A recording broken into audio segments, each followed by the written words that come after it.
Ladies and gentlemen, Professor Reichmann, it is my pleasure and honor to welcome all of you today for this first edition of the Israel Going Global event, co-organized by the Herzliya University and the Connecting Leaders Club. Defense, diplomacy, and strategic affairs are the core issues of the Herzliya conference. But at a time where the enemy of Israel are targeting the country by initiating boycott against Israeli companies or launching campaign against global companies that invest in Israel, no one can deny that economy is one of the core strategic affairs of the country and the diplomatic issues. And this is why I want to take the opportunity today to express once again strongly my complete condemnation of any boycott of this country. At the light of the recent event, I even would like to recall all of you that the Cour de Cassation, which is the highest French court legislation, has judged illegal any boycott against people, against company, or against country. And I think that anyone needs to remember this. I would even say, if you allow me, that I believe that boycott is not only illegal. Boycott is immoral, inefficient, and stupid. Who can believe that presenting and that boycotting companies that want to invest in the Palestinian territories and giving jobs to the Palestinians can be good for them? Who can believe that making the Palestinian economy growing is bad for them? I believe that those people who want to launch initiative to boycott Israel's Israel economy are more animated by the hatred of Israel than by the well-being of the Palestinian. But we are not here today to speak about boycott. At the opposite, we are going to show how Israel is going global. The purpose of this event is to show how the Israeli innovation has succeeded to attract a lot of big companies coming from all over the world, and we are very happy today to welcome a lot of them. Our innovation attracts more and more companies that do not find this kind of innovation that they have at home, and some of them, like in France, are very proud of their innovation. So they will explain us what do they find in Israel that they don't find in the US, in California, or in France, or in China. We are going to share success stories of the Israeli entrepreneurs that are reaching the world today, how the miracle of the discovery of gas and the managing of water issues may change the political paradigm of this region and also become a strategic asset of the country. Ladies and gentlemen, 3 years ago, I used to be the French special envoy for the peace process, and I was often invited to participate to conferences as the Herzliya conference when I spoke 3 years ago, to speak about the Palestinian issues or to speak about the Iranian threat, the kind of panel that are now taking place in some other world. But as a French diplomat, I witnessed the difficulty for Israel to impose its own narrative. And I know, as many of you, that Israel has a lot of difficulties to explain its position on the peace process.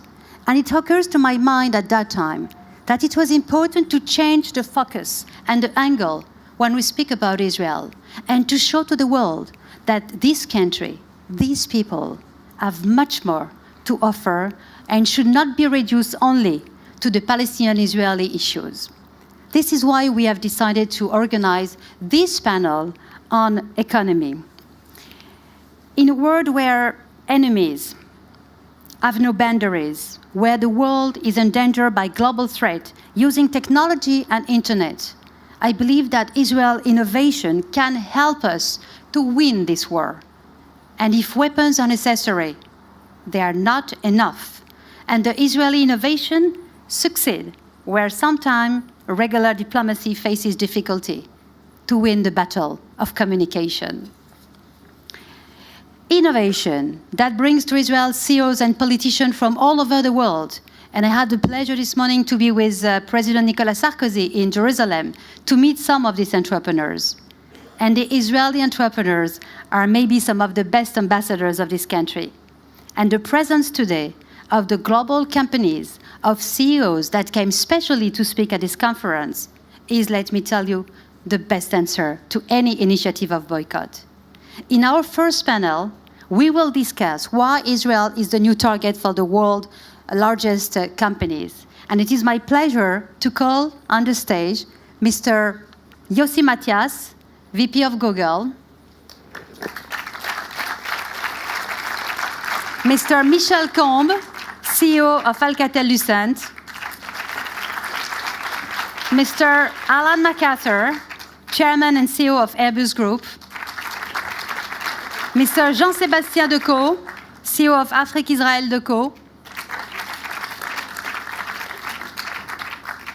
Monsieur Jean-Baptiste Vautier, Managing Partner of BC Partner, Mr. Gary Shapiro, President and CEO of Consumer Electronic Association, Mr. Ilan Birnfeld, Chairman and CEO of Deloitte Israel. Our distinguished guest will share with us, and our moderator, where is he? Thank you very much to be with us too. Our distinguished guests will explain why they are investing in their country, and it will be an opportunity to hear them about the Israeli innovation.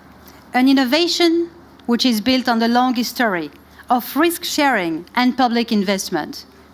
A long history of a country where the army is shaping kids, young girls and boys from 18 years old to take risk, to develop team spirit, and to value the sense of responsibility.